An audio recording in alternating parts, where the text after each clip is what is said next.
The city glowed beneath the midnight sky as Cole Harrington stepped out of the black Mercedes S-Class, the smug smile on his face still lingering from the night he shouldn't have had.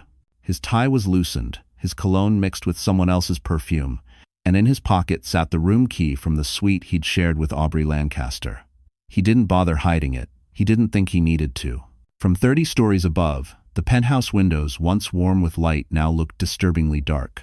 Cole didn't notice. His mind was somewhere else, still replaying the laughter, the champagne, the silk sheets, the way Aubrey had whispered promises she never intended to keep. He walked to the front door, shoulders relaxed, humming an old Sinatra tune. He pressed his thumb to the biometric lock. Nothing. The light blinked red. He frowned, tried again. Red. A thin line of irritation crossed his brow. The lock had never failed. He wiped his thumb, tried a third time. Red. What the hell? He pulled out his old-fashioned keycard, the backup he never used, and slid it into the slot. The lock didn't even respond. Cole's heart gave a small, unexpected kick. Not fear, just confusion. Then his phone vibrated. A message from an unknown number. He clicked it. A single sentence appeared on the screen. The locks changed at 11:54 p.m. Good luck. For the first time that night, Cole froze. The cold January wind sliced through his jacket as if the city itself sensed what was coming for him. He knocked once, hard. No response. He knocked again, louder this time, anger rising in his throat. Madeline, open the damn door. Silence swallowed him whole. Then the porch light flicked on by itself, illuminating Cole's stunned face, and revealing the envelope taped neatly to the door with his name written in the handwriting he knew better than his own. Inside that envelope was the first sign his life was about to collapse. Madeline Brooks had always been the kind of woman people overlooked, gentle in tone, soft in manner, a quiet presence in a loud city. While others chased power, she chased meaning. While Cole obsessed over penthouse views and boardroom victories, she found beauty in paint-stained aprons, the smell of acrylics, and the flicker of inspiration in her students' eyes at the public art school where she taught. She never belonged in Cole Harrington's world, his rooftop parties, his $12,000 suits, his friends who talked about stocks the way children talked about candy. Yet 3 years ago, when he had been a struggling investor with a charming smile and a wounded ego, she was the one who nursed his hope back to life. She was the one who believed in him at his lowest. She was the one who loaned him her entire savings without hesitation. She was the one who cheered for him long before the city ever knew his name. But the more Cole climbed, the further she fell behind.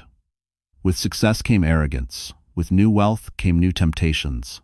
And with every party, every business trip, every late meeting, the gap between them widened like a fault line waiting to split. Still, she stayed. She always stayed. Until 3 nights ago. It started with an email accidentally forwarded to her, containing a receipt from the Peninsula Hotel. 2 champagne tastings, 1 deluxe suite, a spa package for 2, and the note, "Have the candles ready. He loves lavender." Madeline felt something inside her flicker, not rage, not disbelief, just a quiet, devastating clarity. The next day, she found the bracelet box from Tiffany hidden in Cole's suit pocket. Inside wasn't a bracelet, it was a diamond anklet. Not her style, not her size, not for her. And yesterday, she saw the photo. Aubrey, in the hotel mirror, wrapped in the same robe Cole once bought for Madeline during their anniversary trip to Napa. Her smile smug, careless, victorious. Madeline didn't scream, didn't throw anything, didn't even cry. She simply stared at the photo until her chest went numb, until her hands stopped trembling, until she finally understood that loving a man wasn't enough if he loved the world more. And then she did something Cole never imagined she had the strength to do. She called a locksmith. She packed his remaining clothes into 3 black bags. She placed his mail in a neat stack by the entry table. And she taped an envelope, one she'd written and rewritten 100 times, to the front door. It wasn't until she sat alone in the dim, quiet penthouse that the truth hit her. She wasn't losing Cole. She had already lost him a long time ago. Her phone buzzed. An unknown number. A simple text. "He's on his way back. Are you sure about this?" Madeline inhaled sharply, one hand instinctively brushing her stomach, the place where a tiny life was just beginning to form. A secret she hadn't planned to reveal tonight. A truth Cole didn't deserve to know. Not yet. She closed her eyes and whispered, almost to herself. Yes, I'm sure. Because something had shifted inside her, something fierce, something tired of being stepped on, something that had finally awakened. She stood up, walked to the window, and watched the city shimmer beneath her feet. Then the elevator dinged. Cole had arrived, and what waited for him behind that locked door was far more than he was prepared to face. The penthouse on East 72nd Street had once been the closest thing to magic Madeline Brooks ever knew. 30 floors above the restless rhythm of Manhattan, the apartment floated like a quiet island suspended in the sky. The floor-to-ceiling windows wrapped around the living room in a perfect arc, offering a breathtaking view of Central Park glowing under the winter moon. By day, sunlight drenched every corner with a warm, golden softness. By night, the skyline sparkled like spilled diamonds. To the world, Cole Harrington had bought the penthouse to celebrate his first major investment win. But Madeline remembered the truth. She was the reason he could afford any of it. Her savings, her belief, her sacrifices. Now, standing alone in the middle of the vast living room, she saw the space differently. The carefully arranged designer furniture, the white oak floors, the Italian marble counters in the kitchen, the art pieces that Cole never understood but pretended to appreciate. They were no longer reminders of their shared dreams. They were artifacts of a life that had already cracked long before tonight. The silence around her felt heavy, almost suffocating. The soft hum of the refrigerator, the faint ticking of the Cartier wall clock, even the gentle whistle of the wind against the glass, all of it felt louder than her own heartbeat. She walked toward the wide glass window and let her fingertips brush the cold surface. She used to watch Cole from this exact spot whenever he returned home late from meetings. She would see him step out of an Uber or the Mercedes he loved, showing off, and she would feel relief sweep over her. Funny how a few months could rewrite every memory. Now she wondered how many of those nights he had come home from her, from Aubrey. The pain sharpened, cutting through her chest with a terrifying precision. But she steadied herself. Tonight wasn't about pain. Tonight was about ending something that should have ended long ago. Behind her, the dim lights cast long shadows across the room, making the space feel bigger, emptier, lonelier. She could still smell remnants of Cole's cologne on the leather couch, the citrus wood scent he wore to seem effortlessly powerful. But the apartment hadn't felt like home in a long time. It felt like a stage set for a man who cared more about appearances than love. Madeline walked to the entryway, where 3 black bags sat neatly lined up, filled with Cole's essentials. His suits, his watches, his gym clothes, even the pricey colognes Aubrey probably encouraged him to buy. She didn't throw anything away. She didn't destroy a thing. She simply packed them with the same calm precision she once used to fold his shirts on Sunday mornings. As she double-checked the final lock, the new biometric system that now recognized only her fingerprint, her phone buzzed again. A different message this time. He's in the elevator. 30 seconds. Her breath caught, not in fear, but in readiness. She turned off the interior lights, leaving only the glow of the city illuminating the apartment. Her silhouette stretched long across the hardwood floor as she stepped back from the door. Then, a faint ding echoed from the private elevator. Footsteps. Heavy, familiar, growing closer. Madeline didn't move, didn't speak, didn't blink. The moment had arrived. Not the confrontation, but the transformation. When Cole reached for a door that no longer opened for him, that would be the true beginning of her new life. Aubrey Lancaster had never once believed she would end up standing outside a penthouse on East 72nd Street in the freezing midnight air, shivering in a thin designer coat she couldn't actually afford. She hugged her arms tightly, staring at Cole Harrington as he slammed his fist against the locked door, his breath fogging in the icy air.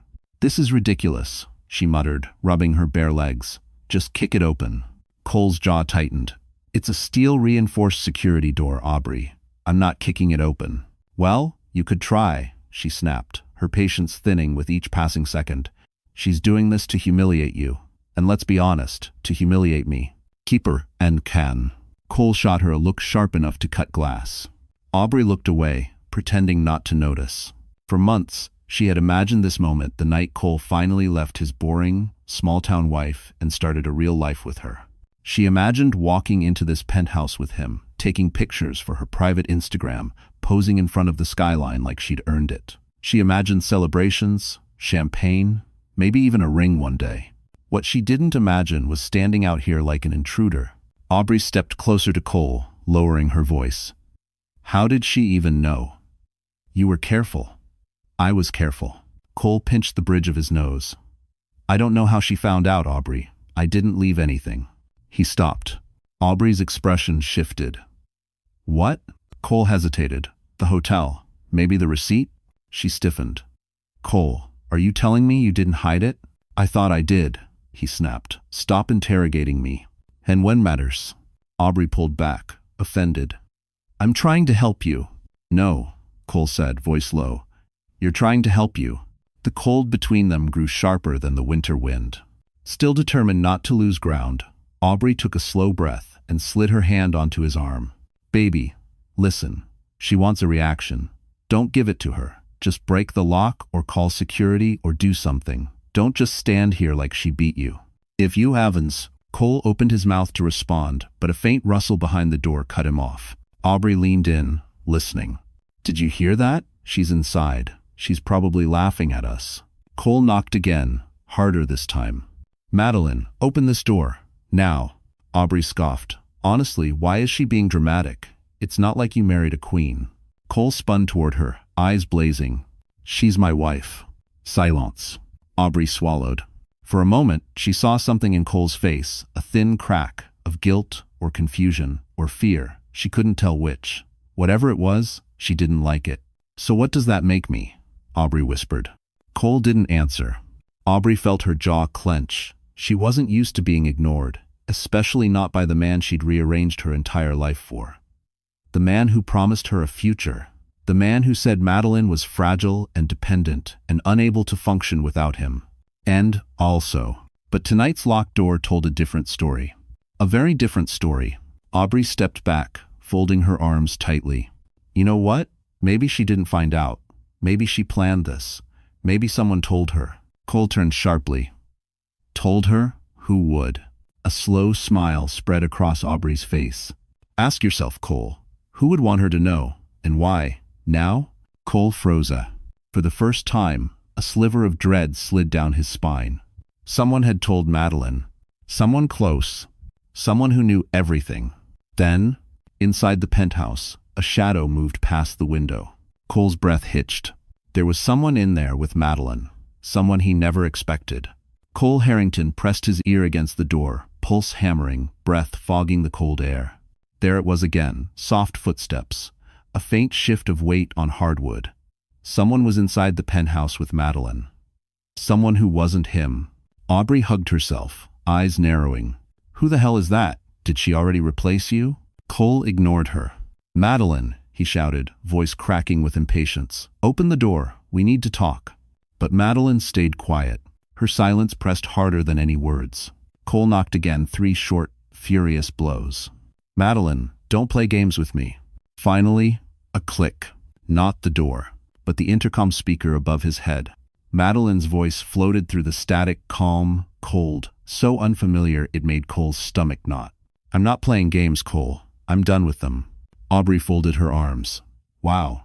Dramatic much? Cole shot her a glare, then leaned closer to the speaker. Mads, listen to me. Just open the door.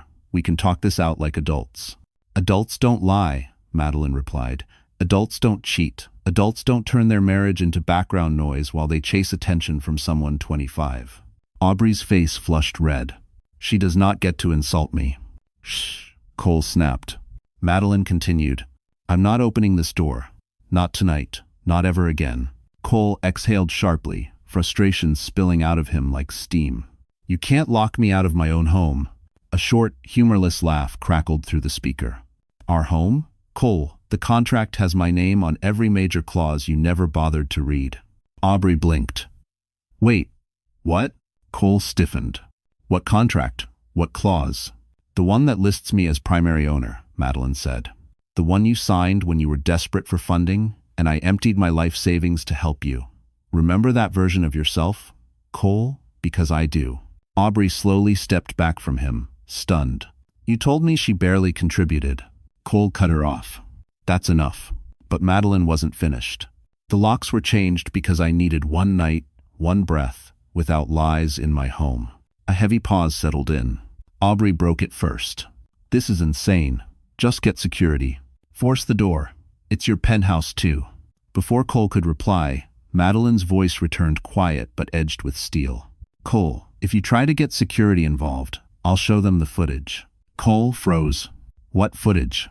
The footage of you and Aubrey at the Peninsula Hotel. The one I downloaded from the lobby cameras. The one where you kissed her in the elevator. Aubrey's face drained of color. You said there were no cameras there. There are always cameras, Madeline said. Smart men know that. The intercom fell silent for a long, thick moment. Cole's voice softened, almost pleading. Mads, what are you doing? You're not like this. No, she answered. I wasn't like this, but you taught me well. Aubrey grabbed Cole's arm, whispering urgently. She's bluffing. She has to be. But Cole wasn't so sure. Madeline, he said, desperation bleeding through the cracks. Who is in there with you? Another quiet pause. Then the sound of footsteps moving closer to the intercom from the inside. Someone, Madeline said. You never expected. Cole's jaw clenched. Aubrey's breath hitched. And then, a deep male voice echoed through the speaker. She's not alone tonight, Cole. Cole Harrington staggered back from the intercom as if someone had punched him straight in the stomach. That voice, low, steady, unmistakably male, didn't belong in his home. His mind scrambled to place it. A neighbor? A friend of Madeline? Security? But no. There was something familiar about the calm confidence in the tone, something that sank its claws into Cole's spine. Aubrey, on the other hand, reacted with pure outrage. Are you kidding me? She hissed, stepping toward the door. She already has another man? She moved on that fast? God, she's pathetic. Cole didn't respond. For the first time in a long time, he wasn't angry. He was afraid. He leaned toward the speaker, his voice hoarse. Who are you? Answer me. But the man didn't respond. Instead, Madeline spoke again, her voice steady, almost disturbingly controlled. Cole, you don't get to ask questions tonight. Cole felt heat rush to his temples. You're in there with another man? In our home? Mads? What the hell? This isn't our home, she corrected. Not anymore. Aubrey snorted. Wow, she's really trying to be dramatic. I swear she watched one episode of some revenge show and suddenly thinks she's a femme fatale. Cole snapped. Aubrey, shut up. But she didn't. She marched straight to the intercom, shouting, Whoever you are, buddy, I hope you know she's unstable. She's probably crying on the floor, begging you to stay. Madeline's voice returned, quiet and sharp as a blade. No, Aubrey, I'm not crying. Cole felt an unexpected ache in his chest at that. Madeline always cried.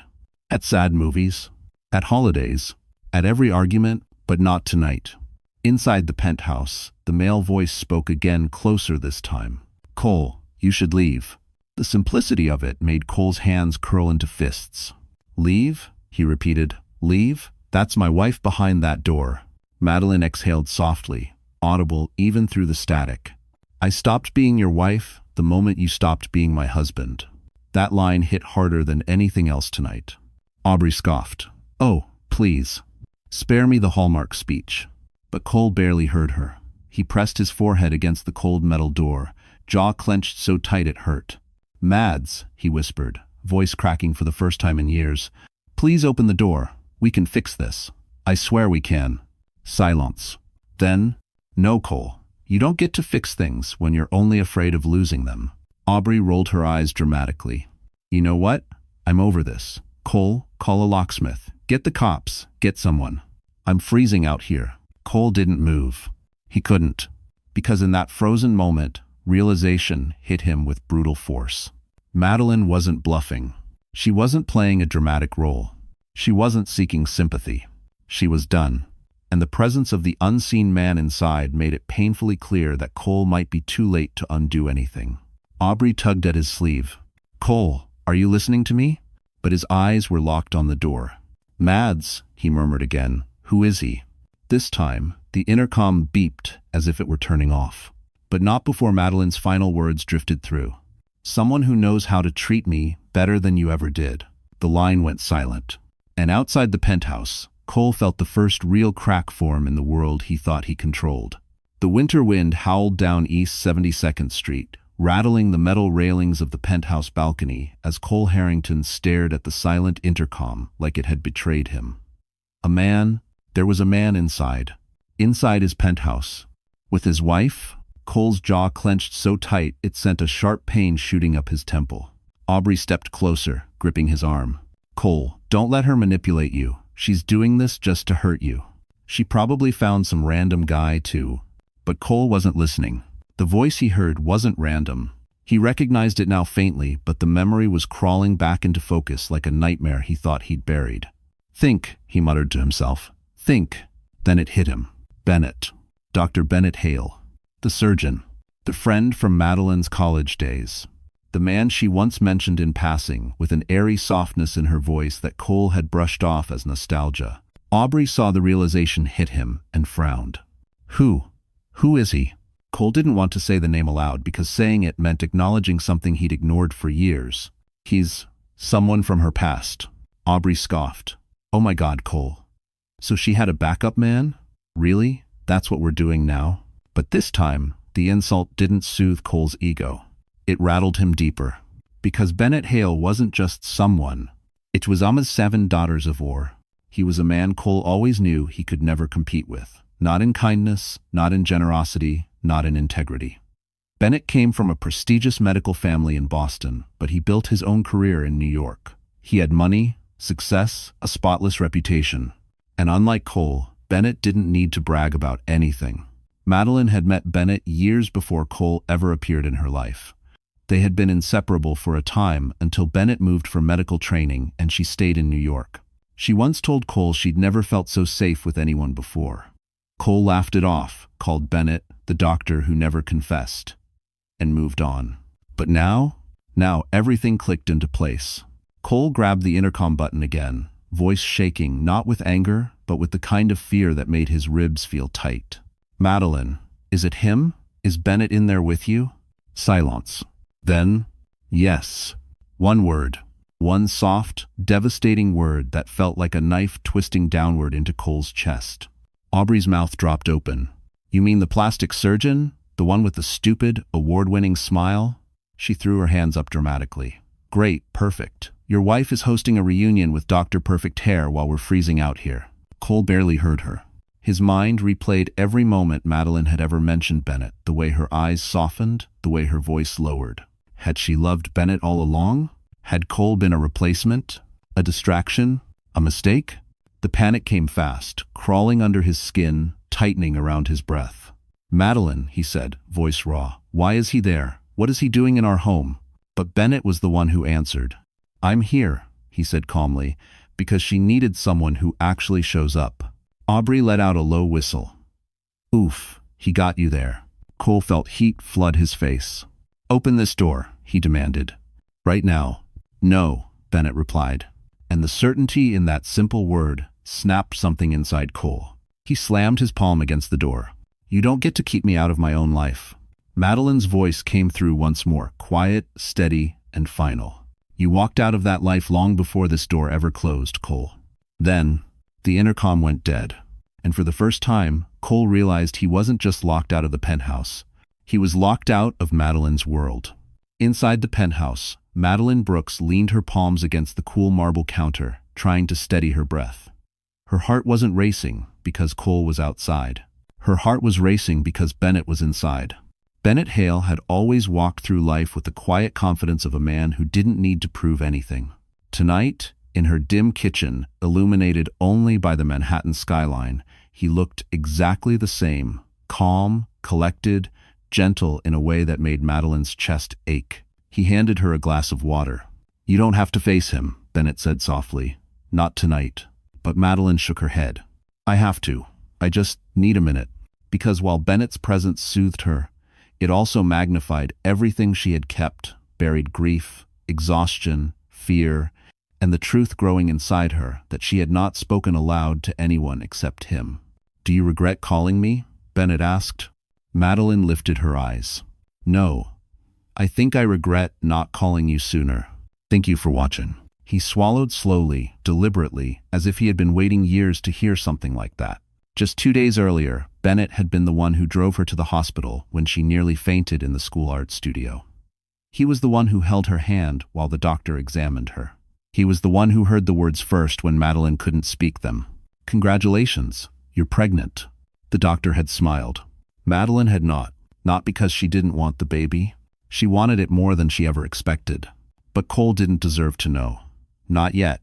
And maybe, not ever. She remembered the way Bennett had squeezed her hand in the hospital bed, grounding her with a quiet strength she desperately needed. "You're not alone," he'd whispered. Tonight, watching her fold in on herself, he recognized that same fear. "Madeline," Bennett said, stepping closer. "He doesn't control you anymore." Madeline felt her throat tighten. "I know. But facing him, it feels like facing every version of myself I worked so hard to leave behind." Bennett's gaze softened. "Then let me be here while you do it." Meanwhile, outside, Cole paced the hallway like a caged animal. Aubrey ranted under her breath, but he barely heard her. A single thought consumed him. Bennett was inside. Bennett was comforting her.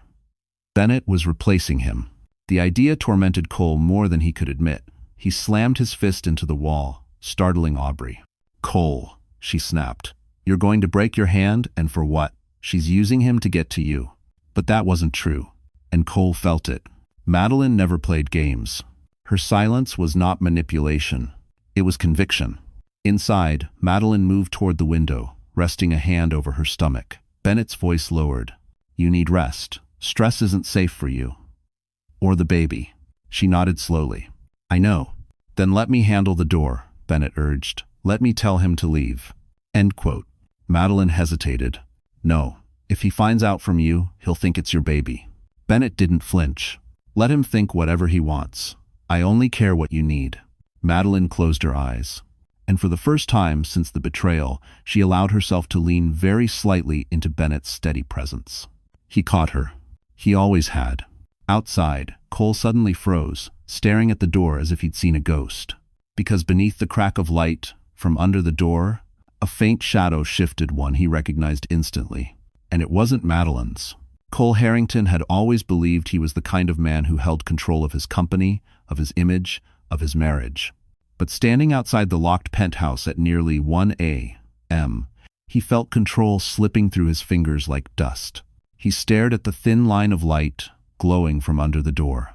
A shadow moved again. Tall. Broad-shouldered. Definitely not Madeline. Bennett. Cole's jaw tightened so hard his teeth ached. Aubrey, irritated with the cold and the silence, let out an exasperated groan. "Are we seriously still doing this? Cole, she replaced you. 20 minutes after she found out, she let another man into her apartment. That's disgusting." But Cole wasn't disgusted. He was terrified. Because if Madeline had truly let Bennett in tonight, then she wasn't acting out of anger. She wasn't being impulsive. She was choosing someone. A thought struck him with sickening weight. What if Bennett had been here before tonight? His heart slammed against his ribs. Aubrey waved her arms dramatically. "Cole, hello, locksmith, security, call someone already." But Cole was spiraling. Images fired across his mind. Bennett picking up Madeline from the hospital. Bennett comforting her in his absence. Bennett being the one she called when things fell apart. He'd always assumed Madeline needed him.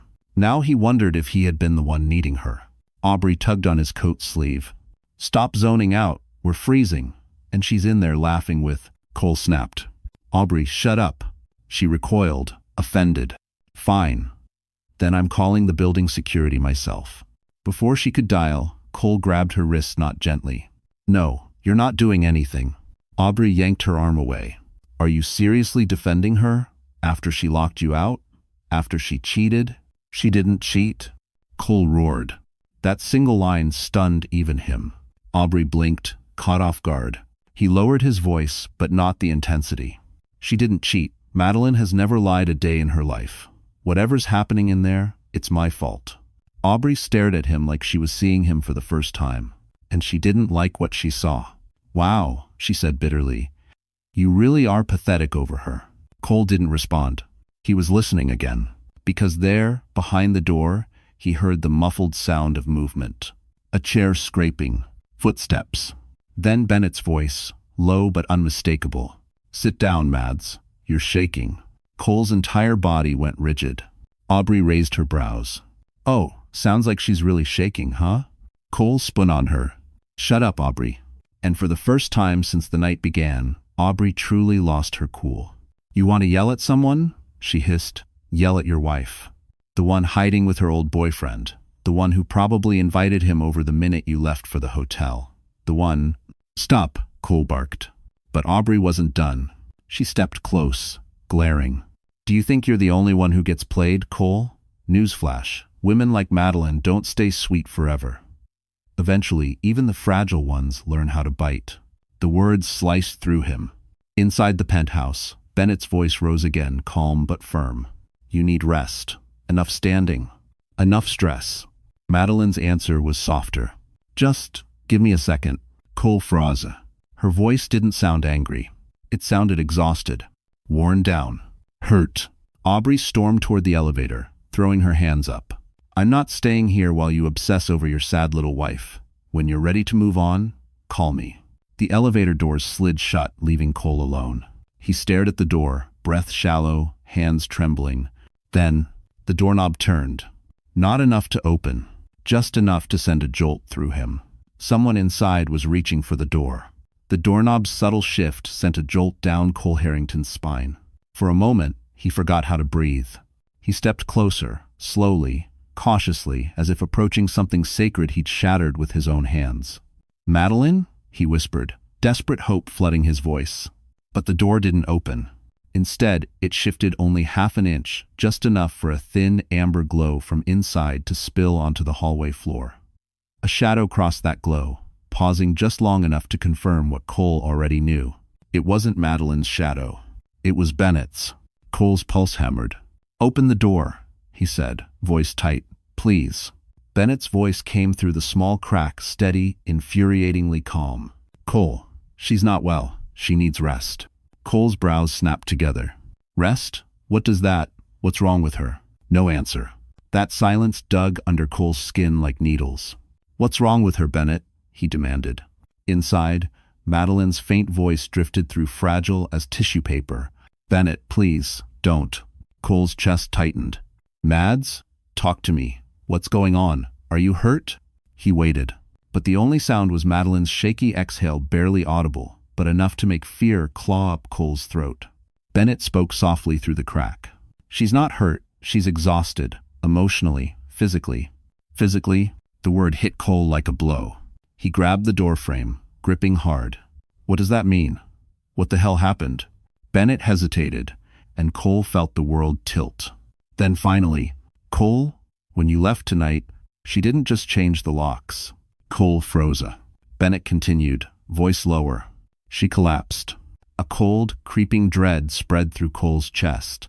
Collapsed? Madeline? The woman who barely ever raised her voice, who carried pain quietly like a secret? What do you mean she collapsed? Cole rasped. From what? But Madeline spoke before Bennett could. Cole, she whispered, voice like a frayed thread. Please go. The plea wasn't angry. It wasn't sharp. It was tired. Tired in a way Cole had never heard from her before. Cole pressed his forehead to the door. Mads, please just tell me what's going on. It's a business. Her breath hitched one small, broken sound he felt straight in his bones. Bennett answered for her. She fainted from stress and dehydration. A beat. And fear. Cole's stomach dropped. Fear? He echoed. Fear of what? Bennett didn't sugarcoat it. Fear of you. The words sliced him open. Cole stumbled back a step, as if the floor had moved. Fear. Of me? I would never. Maybe you didn't mean to, Bennett said quietly, but you did. It's Leaverdam.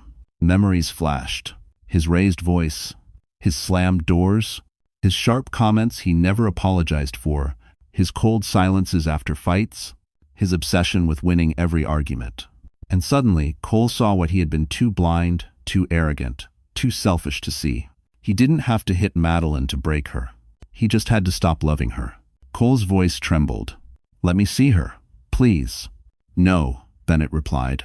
For the first time, the doctor's calmness shattered, revealing something fierce underneath. You don't get to see her because you remember her now. You see her when you should have cherished her. Inside, Madeline sobbed softly. Cole's heart cracked. He pressed his palm to the door. Mads, I'm sorry. I don't even know where to start, but the door suddenly shut completely, Bennett pushing it closed. A hard click echoed through the hallway.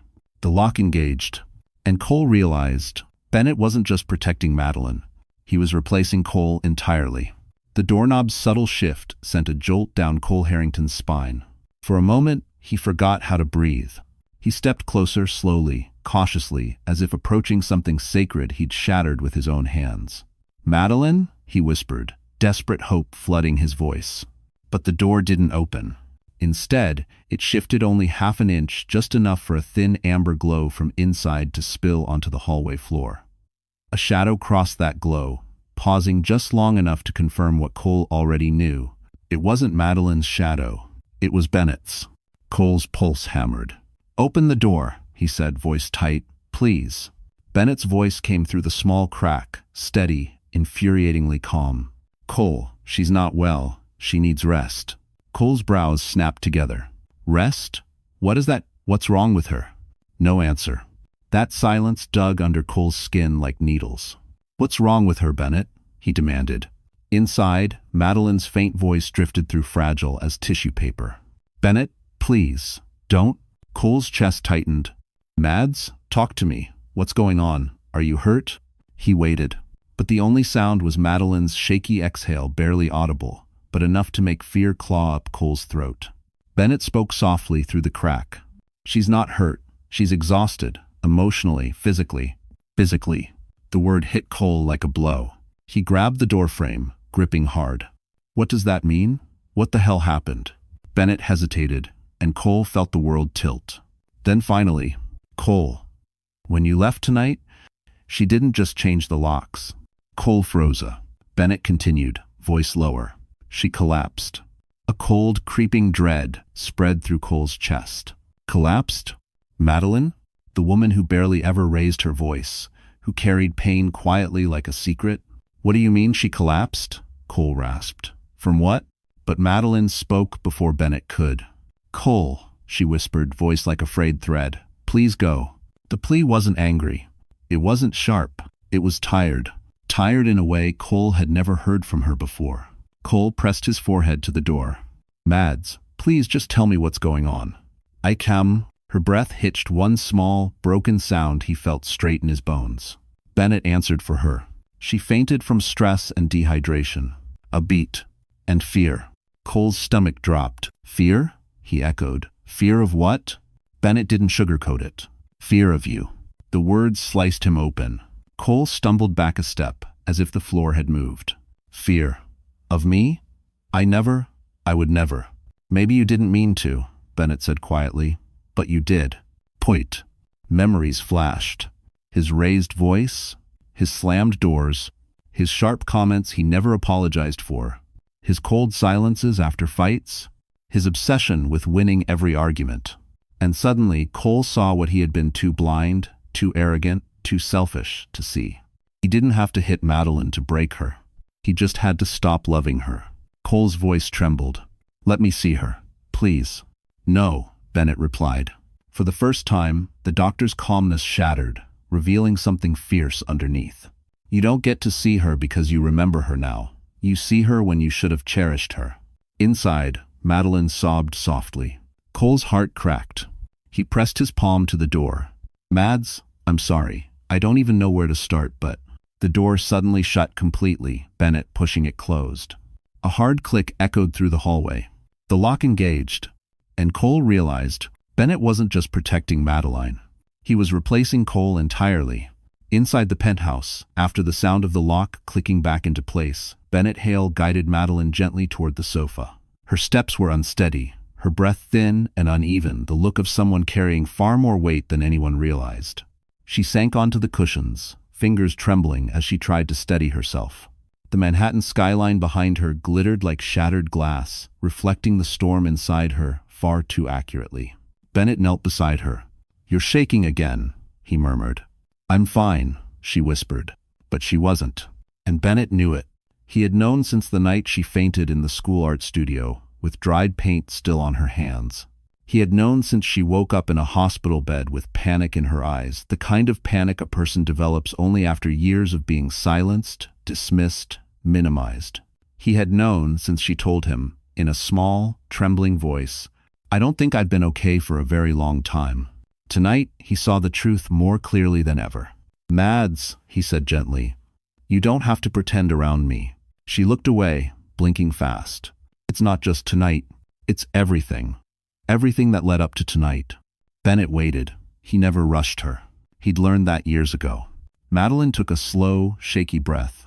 "When my father died," she began softly, "I thought the worst part of grief was the loneliness. But I was wrong.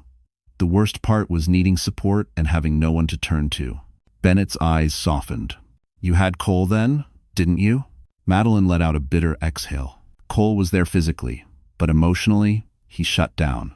He told me grief made me unproductive. He'd leave for days to avoid dealing with my sadness." Bennett's jaw tightened. "But I stayed," Madeline continued, voice cracking. "I stayed because I thought loving someone meant being patient forever." Her hands twisted together in her lap. And then, the miscarriage. A soft gasp escaped Bennett, though he had suspected. Madeline had never said it out loud until now. She kept her gaze fixed on the floor. "I went through it alone. I didn't even tell Cole until after the doctors finished the procedure. He didn't come. He texted, 'I'm sorry,' during a board meeting and never mentioned it again." A tear slipped down her cheek. "I think that's when something inside me broke, but I kept pretending it didn't."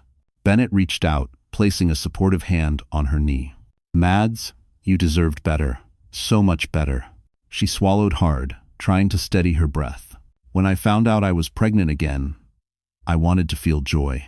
I did, for a moment. But then I remembered the last time. I remembered Cole's coldness, his absence. And I panicked. I thought," her voice wavered, "I thought I might not survive it again." Bennett's heart clenched. "And then after the hospital," she whispered, "I came home and saw the hotel receipt, the Tiffany anklet, the photos, and I realized..." She looked up at Bennett, anguish in her eyes. "Cole didn't break me tonight. He broke me years ago. It's also cross of, as our less." Silence fell between them, heavy and tender at once. Bennett reached up, brushing a tear from her cheek with the gentlest touch. "You're not broken," he said. "You're healing. There's a difference." She trembled not with weakness, but with the fragile, aching relief of finally being heard. Outside, Cole paced the hallway, unaware of the truth unfolding inside, unaware of how much of Madeline's pain he had never bothered to see. Then suddenly, a loud thud echoed from the other side of the penthouse. Bennett stiffened. Madeline's eyes widened. Someone else was inside. Someone neither of them expected. The thud echoed through the penthouse like a warning, sharp, heavy, final. Bennett's head snapped toward the hallway. Madeline's breath hitched, her hand instinctively moving to her stomach. "That wasn't the elevator," she whispered. "No," Bennett murmured, standing slowly. "That came from inside." "Doesn't." He moved cautiously, every step calculated, protective. Madeline tried to rise, but Bennett gently pressed a hand to her shoulder. "Stay here," he said. "I'll check." But before he could take another step, the figure emerged from around the corner, moving out of the shadows and into the soft spill of light from the living room. And for a moment, Madeline forgot how to breathe. It wasn't a stranger, not a threat, not a danger. It was Lydia Brooks, her older sister. Madeline clasped a hand over her mouth. "Lydia, what are you doing here?" Lydia stood there in wrinkled clothes, her hair disheveled from the cold, her eyes red as if she had been crying for hours. She clutched a duffel bag against her chest, shoulders trembling. "I'm sorry," Lydia whispered. "I didn't mean to scare you. I didn't know you'd be back so soon." Madeline blinked in disbelief. "You have a key? Since when?" Lydia hesitated, guilt flickering across her face. "Cole gave it to me. Months ago. He said you'd be happier if someone checked on you when he was away." Madeline's stomach dropped. Bennett stiffened beside her. "Checked on her? What does that mean?" Lydia looked down at her shoes. "He told me you weren't emotionally stable, that you were having panic attacks all the time, that you needed supervision." Madeline's breath fractured into a shaky gasp. "He said what?" she whispered. Lydia nodded, tears pooling. He said you were fragile, that he worried you'd hurt yourself if you were alone too long. I didn't believe him at first, but then you stopped calling. Mads. You didn't visit Mom's grave anymore. You didn't come to Thanksgiving. I thought maybe he was right. Madeline's eyes filled instantly. Her voice broke. You thought I didn't call because I didn't care? Lydia winced. I thought you were drowning and pushing everyone away. Madeline pressed a palm to her forehead, devastated. I wasn't pushing you away. He was isolating me. He made sure I was too exhausted, too ashamed, too overwhelmed to reach out. Lydia covered her mouth with her trembling hand as the truth settled, heavy and choking. Oh my God, she whispered. I helped him hurt you. Madeline shook her head. No, he manipulated you too. Bennett's jaw tensed, rage flashing across his features. Cole kept you from your own family. That explains everything. Lydia wiped her cheeks. I came tonight because I left Jordan. He hit me. She paused, eyes breaking. I didn't know where else to go. Madeline instantly reached for her sister, pulling her into a trembling embrace. You always have me, she whispered. Always. Lydia cried harder, clutching her tightly. Outside the penthouse, Cole paced the hallway, completely unaware of the revelations happening inside, or the fact that Lydia, his former secret ally, was now exposing everything he'd done. Bennett looked between the two sisters, relief mixing with anger. We'll keep you safe too, he told Lydia gently. You're not alone. Lydia looked at him, startled. You're Bennett Hale, from college? He nodded. Lydia's mouth parted slightly. Madeline used to talk about you all the time. Madeline froze. Bennett's eyes softened. And in the hallway, beyond the locked door, Cole leaned closer, just in time to hear a single sentence that shattered him. She never stopped caring about you, Bennett. Cole Harrington had never meant to listen. He'd only leaned closer to the door because he thought he heard Madeline crying again. But instead, fate handed him a sentence that sliced him open with surgical precision. She never stopped caring about you, Bennett. About Wisdom. For a full 5 seconds, Cole felt the world tilt violently beneath him. The hallway blurred. His throat tightened. His ears rang. Madeline. His Madeline. Caring about Bennett now? Before? Always? He staggered back, almost tripping into the opposite wall. No, he whispered to himself. No, she wouldn't, she couldn't. But logic stabbed him where denial couldn't reach. If Madeline had truly cared about Bennett all these years, if she had loved him before Cole ever entered the picture, then maybe her heart was never his to begin with. A cold, sickening fear crawled into his chest. Did I steal her from him? Or was she waiting for him to return this entire time? He slammed his fist into the wall, a low growl escaping him. Inside the penthouse, the voices continued, muffled but painfully audible. Lydia's voice, gentle but certain. She talked about you even after she married Cole. She admired you, Bennett. She trusted you more than anyone. Cole's heartbeat roared in his ears. Trusted, admired, more than anyone. He felt his stomach twist. He had cheated out of lust, ego, and entitlement. But Madeline? Madeline had someone she could have loved, and he had destroyed her anyway. He pressed the side of his fist against his forehead, trying to steady his breathing. Then Bennett's voice came through, quiet, hesitant, but filled with something Cole hadn't heard in years. I cared about her too. I never stopped. Cole's vision went red. He dropped his hands to his sides, fists curling. His breath came in tight, angry bursts. A raw, guttural sound escaped him, something like a wounded animal. A neighbor cracked their door open to look. Cole whipped toward them. Close it, he snapped. The door shut instantly. Back inside, Lydia spoke again. You should have told her, Bennett. Maybe then she wouldn't have settled for... Madeline cut her off sharply. Lydia, stop. But it was too late. Cole staggered back to the penthouse door, gripping the handle like he could force it open with sheer will. She settled for me, he whispered to himself. She settled. The humiliation hit him like fire. Aubrey's betrayal he could have handled. Losing a business deal? Easy. Even a public scandal manageable. But Madeline choosing Bennett? Madeline wanting Bennett? That was unbearable. He slammed the door with both fists. Madeline, open this door right now. Bennett's voice instantly hardened. Back away from the door, Cole. Or what? Cole spat. You'll protect her? Like you protected her years ago? Like you wanted to take her from me? Silence. A heavy, dangerous silence. Cole pushed harder. You think she's yours now? You think she's going to pick you? You're delusional. Bakashin. Inside, Lydia gasped. Madeline whispered something too soft to hear. And then Bennett spoke quiet, devastating. She didn't pick either of us, Cole. She picked safety. Something you never gave her. Cole's chest constricted. No, he growled. She's my wife. Mine. The word echoed too loudly in the hallway. Possessive. Desperate. Unhinged. Footsteps approached the door from the inside. Cole leaned forward, and the lock clicked again, but not to open. To warn, because Bennett's voice came through, colder than the winter air. If you don't walk away now, Cole, you'll lose far more than just your wife. By the time Cole Harrington finally stepped into the lobby of the Harrington Capital headquarters the next morning, he looked nothing like the polished CEO the city admired.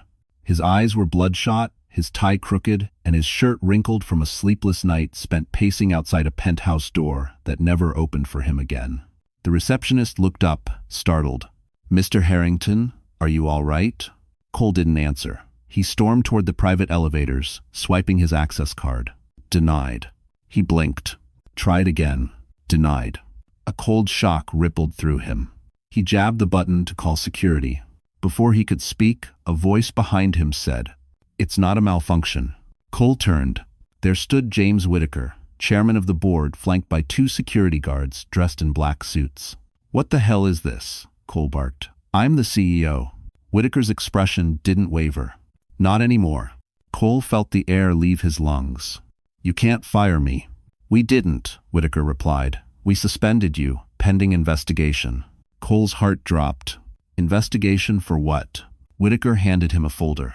Inside were photos, documents, financial inconsistencies, a hotel receipt, and an email forwarded anonymously to the board at 4 a.m. Cole knew instantly who sent it. "Aubrey," he whispered. Whitaker nodded. "She claimed you pressured her into falsifying reports to cover company losses." "That's a lie," Cole shouted. "She did that on her own." "Maybe," Whitaker said calmly, but she handed over her phone. "There are messages, Cole. Not flattering ones." Cole's blood ran cold. Aubrey.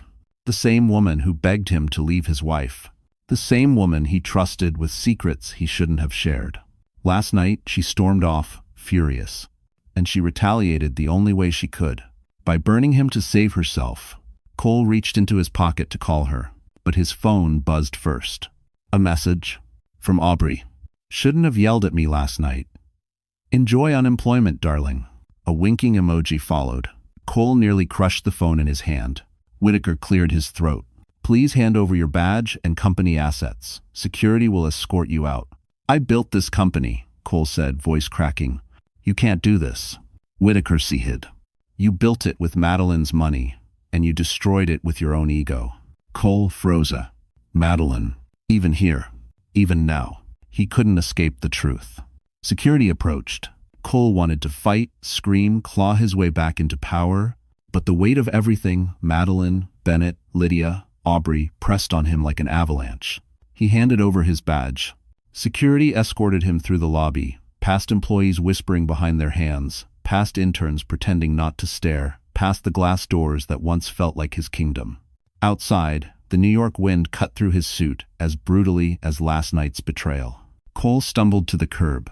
Everything he had, the penthouse, the company, the marriage, was slipping away. His phone buzzed again. A new message. From an unknown number. "You might want to get home soon. Something is happening." Cole's stomach twisted. He typed back, "Who is this?" The reply came instantly. "Someone who knows what Madeline didn't tell you." Cole's breath caught. Not the company. Not the scandal. Something else was coming. Something bigger. And it was waiting for him at the penthouse. Cole Harrington stood frozen on the sidewalk outside his own company headquarters, the last text message burning on his screen like a threat. "You might want to get home soon. Something is happening." He didn't recognize the number. He didn't know who sent it, but something deep and instinctual twisted in his stomach. Madeline. He flagged down a taxi with a shaking hand, ignoring the driver's startled look when he collapsed into the back seat. "East to Halfjersen." "Fast," Cole muttered. As the taxi sped through Manhattan traffic, Cole's mind replayed everything that had imploded in the last 24 hours. The locked door, Bennett's voice, Madeline's exhaustion, and the humiliating fall from CEO to suspended liability.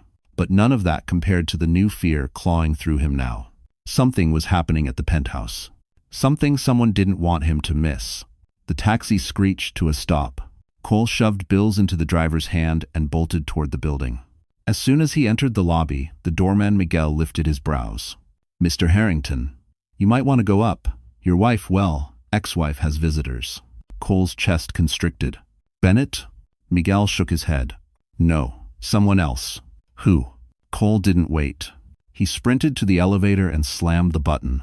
As the doors slid open on the 30th floor, a strange sound greeted him. A muffled voice. A familiar voice. Aubrey's. Cole rounded the corner and froze. Aubrey Lancaster was standing outside the penthouse door, hair wild, lipstick smeared, pounding on the door like someone possessed. "You can't ignore me," she shouted. "Madeline, open this damn door. We need to talk." Cole felt his stomach drop. "What the hell are you doing here?" he barked. Aubrey spun around, eyes blazing with manic fury. "Oh look, the fallen king arrives," she sneered. "Perfect timing." Cole grabbed her arm. "Aubrey, get out of here. This has nothing to do with you." She yanked her arm away, violently.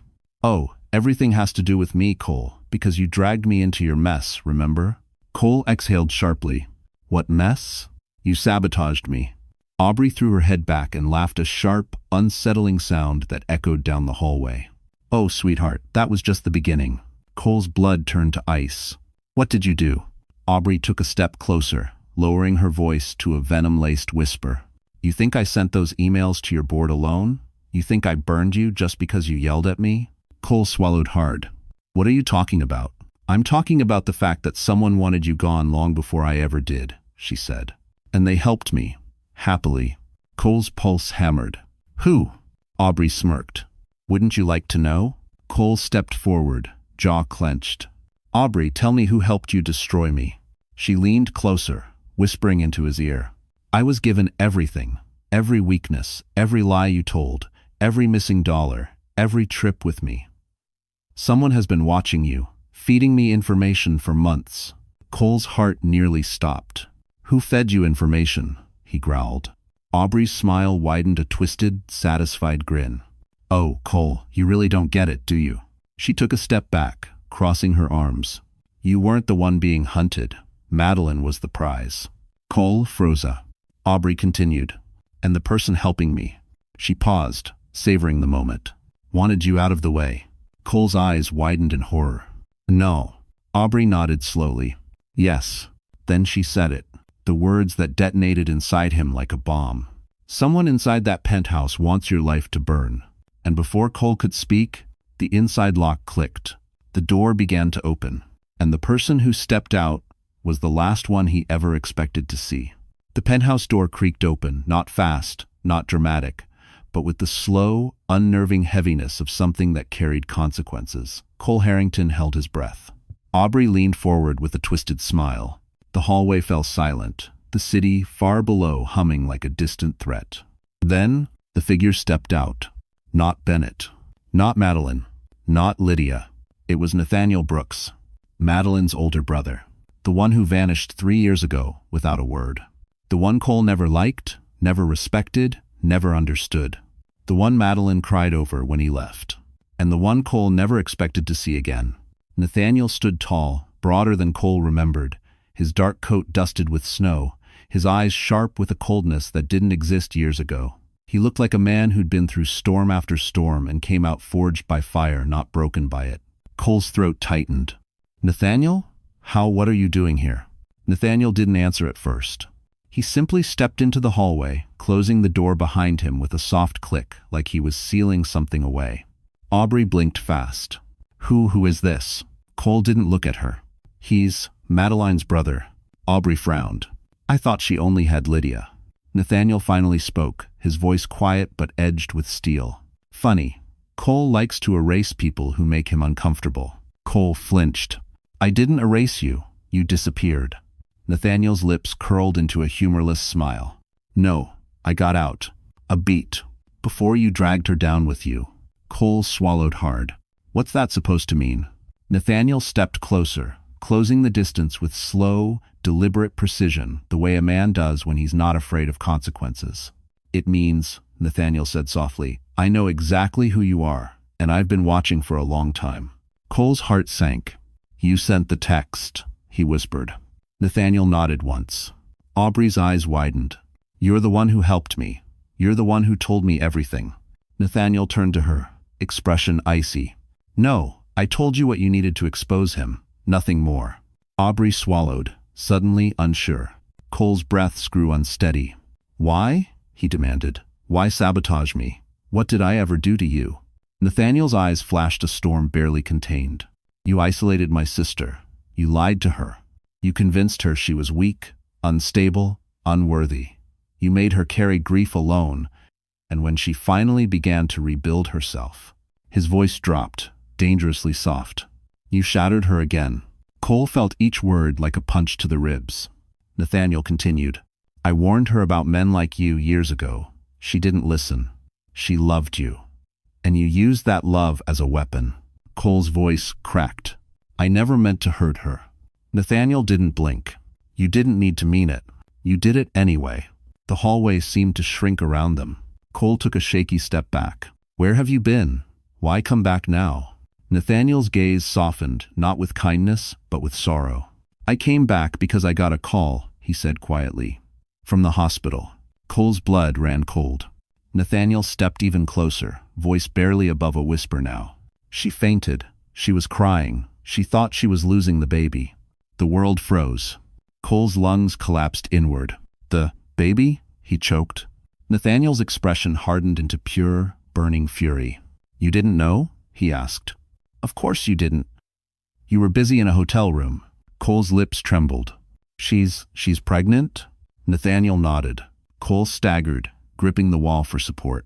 Aubrey stared at him, speechless for the first time since he'd met her. Nathaniel leaned in, his voice a deadly calm. You didn't just break her heart, Cole. He paused. You nearly broke your child. And the Cedarus. Everything inside Cole collapsed. Everything. And then Nathaniel delivered the final blow. If you come near her tonight, I will call the police myself.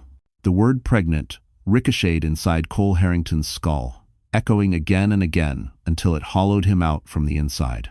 Madeline. Pregnant.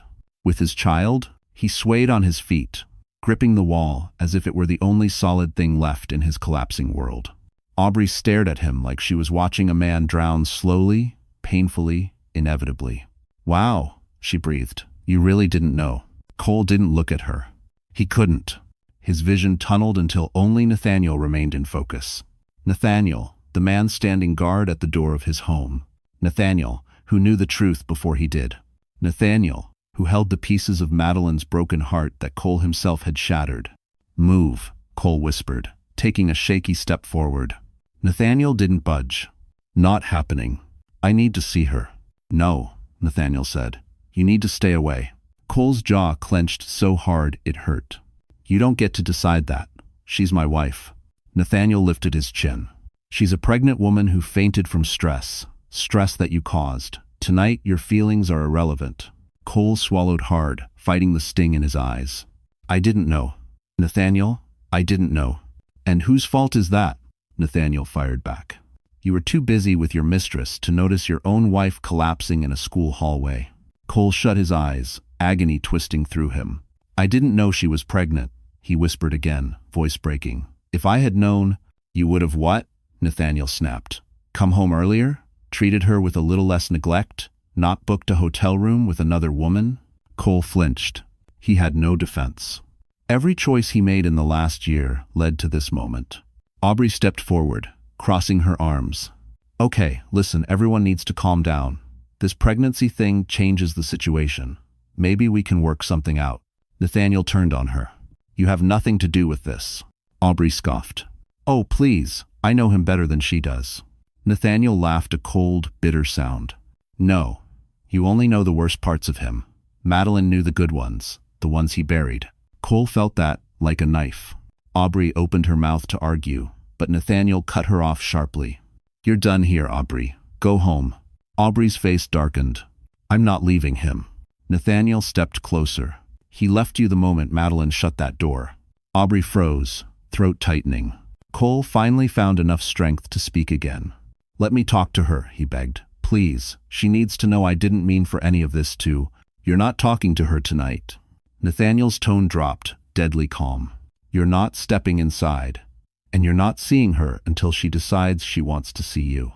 And if I don't leave? Cole asked quietly. Nathaniel didn't blink. Then I call the police and file a report. Unstable husband threatens pregnant wife. Want that headline tomorrow? Cole's chest seized. He felt raw, stripped bare, cornered, but he knew Nathaniel meant every word. He stepped back, breath trembling, not because he feared Nathaniel, but because, for the first time, he feared losing Madeline forever. Aubrey grabbed Cole's arm. Cole, let's go. We can fix this. He shook her off. No. You go. Aubrey's face twisted. You're choosing her? After everything? No, Cole said softly. I'm choosing my child. For a moment, no one moved. No one breathed. Then the elevator dinged behind them. All three turned. And stepping out was a woman holding a thick envelope with Madeline's name on it, and legal documents peeking from the edge. The elevator chimed, and the woman stepped out gracefully mid-40 seconds, tailored black suit, hair pinned neatly, posture exuding quiet authority. She held a thick white envelope against her chest, the words Brooks, Confidential, stamped in red across the front. Cole Harrington felt the blood drain from his face. Nathaniel's expression hardened. Aubrey straightened up, sensing power she couldn't manipulate. The woman approached with steady steps. Are you Cole Harrington? She asked. Cole hesitated. Yes. She nodded. My name is Veronica Slate. I'm Madeline Brooks' attorney. Cole nearly stumbled back. Her attorney? Since when does Madeline have... Since she realized she needed protection, Veronica replied coolly. She didn't raise her voice. She didn't need to. Her presence alone was enough to command the entire hallway. Nathaniel crossed his arms, satisfied. Aubrey shifted nervously, recognizing someone she couldn't charm. Veronica held out the envelope toward Cole, but didn't release it yet. Before I hand this over, Mr. Harrington, I need to inform you that this constitutes legal notice. The moment you take possession of it, you are bound by its terms. Cole's voice cracked. What terms? Her eyes flicked to him sharp, professional, unmoved. Temporary restraining order. Emergency financial injunction. Preliminary custody conditions. Cole staggered. What are you talking about? Madeline wouldn't do that to me. Veronica's tone didn't soften. She didn't do anything to you. She did what was necessary to protect herself and your unborn child. Aubrey gasped. So it's true. She really is. Veronica cut her a cold look. You are not involved in this matter, Miss Lancaster. And based on what I've reviewed, you would be wise not to involve yourself further. Aubrey looked down instantly, cheeks burning. Cole shook his head slowly, panic rising like floodwater. Please. Veronica, there's been a misunderstanding. I didn't know she was pregnant. I swear. I didn't know she fainted. I didn't know she... Veronica finally released the envelope into his shaking hands. Mr. Harrington, your ignorance is noted in the documents. It does not change the legal risk you pose. Cole's grip tightened around the envelope. I would never hurt her, he whispered. Veronica's expression remained unreadable. Neglect can be a form of harm, too. The blow landed harder than any scream. Veronica continued. Effective immediately. You are prohibited from approaching the penthouse. You are prohibited from contacting Madeline in any form. You may not request access to her medical records, and you will be served with preliminary custody procedures tomorrow. Cole felt the world tilt. Custody? He whispered. She thinks I'm a danger? No, Veronica said simply. She thinks you're unpredictable, and right now, she is correct. Cole's chest squeezed painfully. I need to talk to her, he begged. Please, just let me explain. Let me apologize. Veronica shook her head. Your apology comes too late. Madeline is no longer obligated to receive the pieces of you. Silence filled the hallway like smoke. Then Nathaniel stepped forward, voice low. You should leave now. Cole didn't move. He couldn't. Nathaniel's gaze darkened. Leave, Cole, before someone inside hears your voice and relives last night. That broke him. Finally, Cole stepped back slowly, painfully, like a man walking away from his own wreckage. Aubrey grabbed his arm. "Cole, wait. We can still—" "Not now," he muttered. But Veronica wasn't finished. "One more thing, Mr. Harrington." Cole turned, hollow. Veronica met his eyes. "Madeline asked me to deliver a message. Word for word." Cole's breath hitched. Veronica spoke softly. "This time, the door is locked for a reason." And with that, she stepped inside the penthouse and shut the door, leaving Cole on the wrong side of his own life. For the first time in his adult life, Cole Harrington walked through Manhattan without a destination, without a title, without a future he could brag about. His suit hung loose on his shoulders, his hair disheveled from hours of running his hands through it, and his phone felt heavier with every step, as if the restraining order, the financial freeze, and the custody warning were pulling him downward. He ended up in Central Park without realizing how he got there. Snow clung to the benches. Joggers stared. A street musician paused mid-note when Cole stumbled past like a ghost. Cole sat on a cold stone ledge, elbows on his knees, hands covering his face. Everything he built, gone. Everything he betrayed, exposed. Everything he loved, lost. And he had no one to blame but himself. Behind him, footsteps approached. At first he thought it was a stranger, but then he heard the voice. Smug, sharp, poison-sweet. Well, well. The mighty Cole Harrington. "Aubrey." Cole didn't even look up. "Aubrey, go home." She laughed. "Home? You think I have a home left after this? Your board thinks I'm a villain. Your investors think I'm a liability. That lawyer of Madeline's practically threatened to put me in cuffs." Cole stared ahead, at the frozen lake shimmering under the winter sun. "That's not my problem," he murmured. Aubrey's jaw tightened. "Oh yes, it is, because this all started with you. You promised me things. You made me believe I was going to have a future with you. And what did I get instead?" She leaned down, voice sharp near his ear. "Ruin." Cole closed his eyes. "I never promised you anything real." Aubrey recoiled as if slapped. "You. Unbelievable bastard." She paced in front of him, fury radiating off her. "You're blaming me? After you cheated, lied, used me, and let me take the fall?" Cole finally looked up, eyes empty. "You chose to destroy my career. You destroyed your career." She snapped. "I just gave it a nudge." Then her expression changed, twisted into something darker. "And you know what the best part is? You're not even the headline anymore." Cole frowned. "What does that mean?" Aubrey smiled. "Madeline's not hiding anymore. She's talking. People are listening. And Bennett? He's practically her knight in shining armor." Cole's chest tightened painfully. Aubrey continued, relishing every word. "They're planning something. Something big. Some charity event or press announcement, I don't know, but trust me, she's done being the quiet little wife you walked all over. She's rising, Cole. And the world is rising with her." Cole didn't breathe. Aubrey knelt in front of him, voice lowering into a hiss. "You know what hurts the most?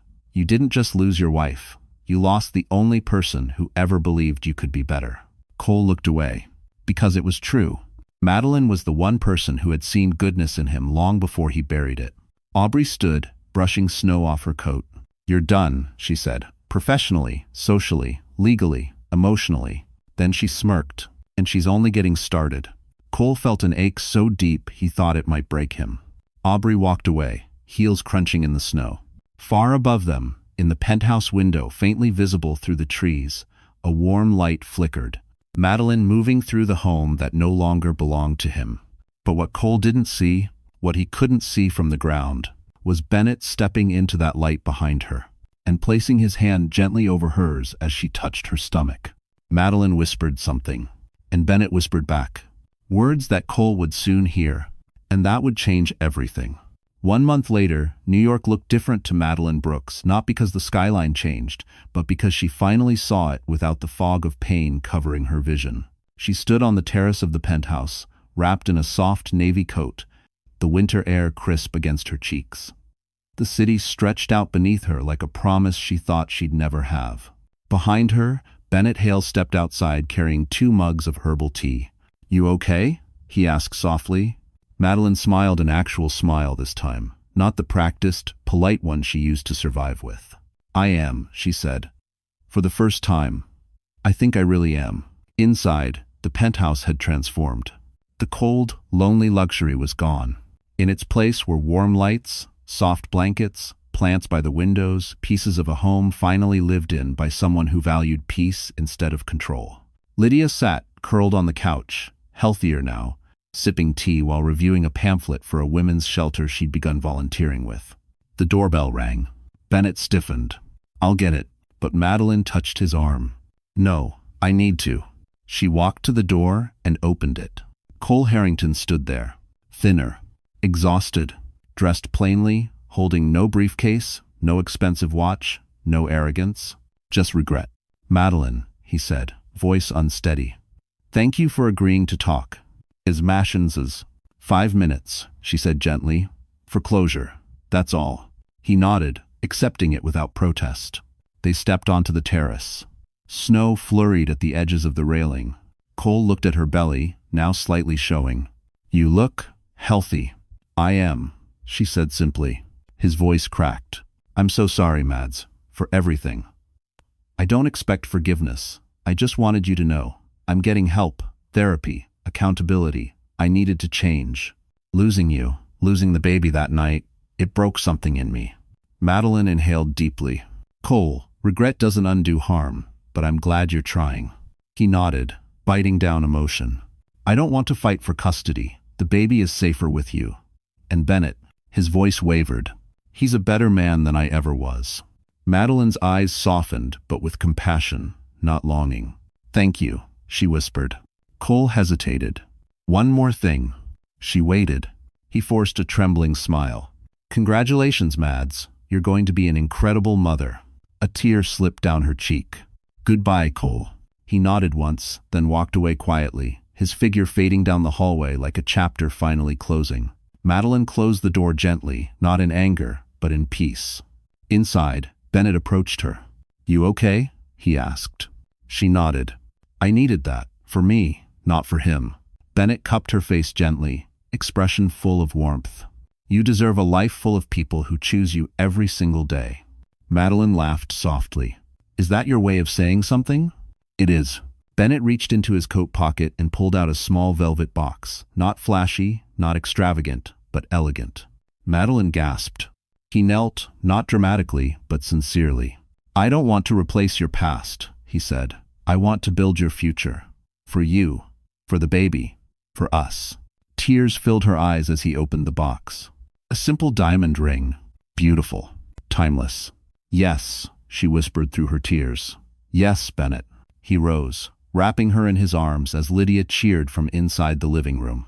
The city glowed beneath them, bright, steady, unwavering. Madeline leaned into the man who stayed, protected, and healed her wounds. The door behind them, the one she once locked in fear, now stood open. Not for Cole, not for the past, but for a new life, a safer love, a better future. And for the first time, Madeline Brooks walked through that door without looking back.